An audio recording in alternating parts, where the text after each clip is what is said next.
Bom dia a todos, graça e paz da parte do Senhor. Estamos nessa manhã de sexta-feira, juntos novamente, para revisarmos o estudo que fizemos essa semana. Lembrando que estudamos a lição 10 deste primeiro trimestre e estamos estudando a carta de Paulo aos Romanos. Essa semana nós estudamos o capítulo 12. Você já está pronto para o estudo de hoje? Para a nossa revisão da lição? Eu já fiz a minha oração, espero que você já tenha feito a sua e vamos relembrar o estudo que fizemos durante essa semana. O verso 2 do capítulo 12 ficou como desafio para a gente memorizá-lo. Conseguiram? E não vos conformeis com este mundo, mas transformai-vos pela renovação do vosso entendimento, para que experimenteis qual seja a boa, agradável e perfeita vontade de Deus. Este verso, ele sintetiza todo o pensamento da lição dessa semana. No primeiro tópico, quero dizer, trouxe o título Um Sacrifício Vivo. Nós vimos que nós somos esse sacrifício vivo, né? E somos chamados a oferecer esse sacrifício, a sermos esse sacrifício de forma racional. Por que de forma racional? E não de forma emocional, né?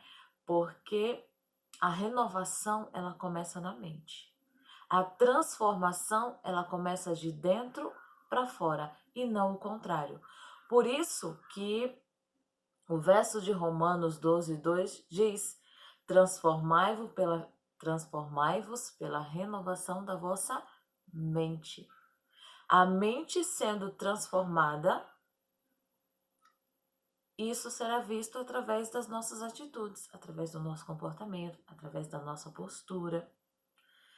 No tópico de segunda-feira, que foi Tornando-me Pobre de Espírito, nós falamos justamente o que o título diz: nos tornarmos pobres de espírito. Por que é importante que nos tornemos pobres de espírito? Porque a exaltação própria, quando nós nos demoramos em olhar, em ficar olhando demais os defeitos dos outros, nós perdemos de vista o nosso foco. Os textos que serviram de base para a pergunta A desse segundo tópico trouxe justamente a questão do equilíbrio, né? A Eclesiastes 7,16 falou que não sejas demasiadamente justo, ou seja, você não pode ser nem de mais nem de menos, você precisa ser adequado, na medida certa. Deus não se agrada de exageros, por isso que o cristão precisa ser equilibrado. E existem alguns apelos que Cristo faz a nós. Lembram da bem-aventurança para aqueles que são pobres de espírito? A eles pertence o reino de Deus.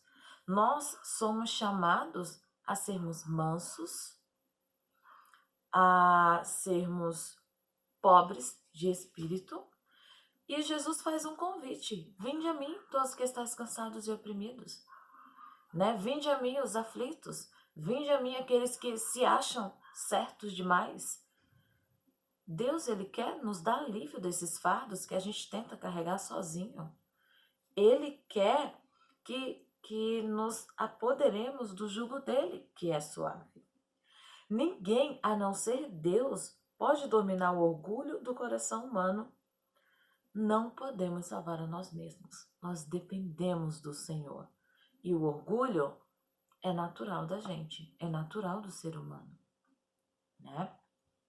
No terceiro tópico de terça-feira, nós vimos a questão no ambiente dos cristãos. E Paulo, ele traz uma ilustração muito prática de como que funciona essa diversidade na igreja. Ele traz o exemplo do corpo. Nós somos compostos por diversos órgãos que têm suas funções específicas, mas todos trabalham para o bem comum, que é o funcionamento harmônico do nosso corpo. E na igreja não é diferente. Nós temos pessoas diferentes que vieram de famílias diferentes, porém, na igreja, o corpo de Cristo, nós temos uma vocação. Nós temos dons a desenvolver e muitas vezes vai ser diferente do irmão A, do irmão B, mas nós precisamos trabalhar com um propósito, é a unidade. A igreja do Senhor, ela precisa ser unida. É o que a gente chama de unidade na diversidade. Na diversidade, cada um com um dom, cada um com o seu chamado, com a sua vocação, trabalhando para o bem comum, que é o avanço da obra de Deus. A Igreja de Cristo na Terra tem um objetivo. E cada um de nós precisamos desenvolver para o propósito que fomos chamados, a fim de que esse objetivo, esse propósito da igreja, que é a salvação de almas, seja cumprido. E Deus espera de cada um de nós que participemos desse desenvolvimento, né? Diz o texto de Efésios que nós devemos andar de forma digna da vocação que a gente foi chamado. E aí fica uma pergunta reflexiva. Como que nós estamos andando, né? Como que nós estamos lidando com o nosso chamado, com a nossa vocação? E existem segredos para que a igreja viva em harmonia. O primeiro deles é o amor. Sem amor, não funciona a união, porque a Bíblia nos adverte para que seja um amor não fingido, né? É sem falsidade. Depois, nos pede para aborrecer o mal, a nos apegar ao bem, e isso a gente já sabe. Mas como que a gente consegue isso? Devemos buscar ao Senhor com humildade e contrição. Só assim a gente consegue ter união na igreja. O tópico de quarta-feira falou sobre a realidade da natureza humana. E qual é essa realidade? Isso mesmo, que o nosso coração é enganoso.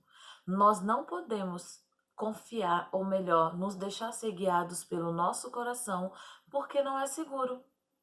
E a advertência é justamente essa.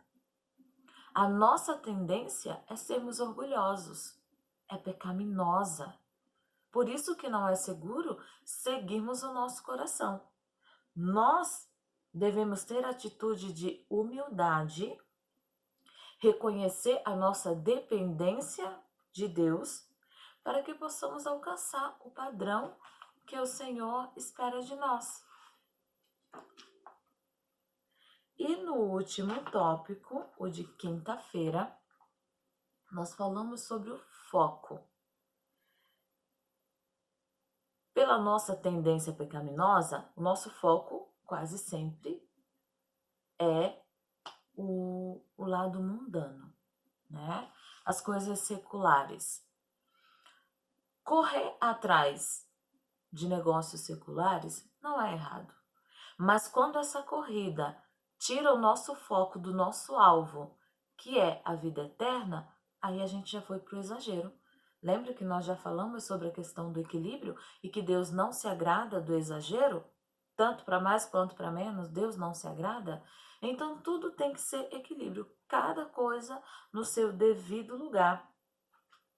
Nós somos convidados pelo Senhor a sermos diligentes, a sermos fervorosos, a não nos apegarmos ao mundo. Nós vivemos no mundo, mas não somos do mundo.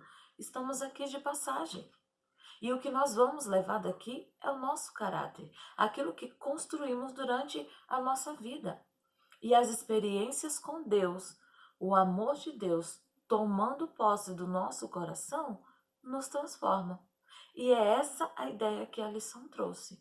É o amor de Deus em nosso coração que nos faz ser diferentes, que nos transforma, começando pela renovação da nossa mente. Que possamos relembrar dessas verdades e praticá-las em nossa vida. Só o amor de Deus transforma. Que esse amor esteja em nosso coração. Amém.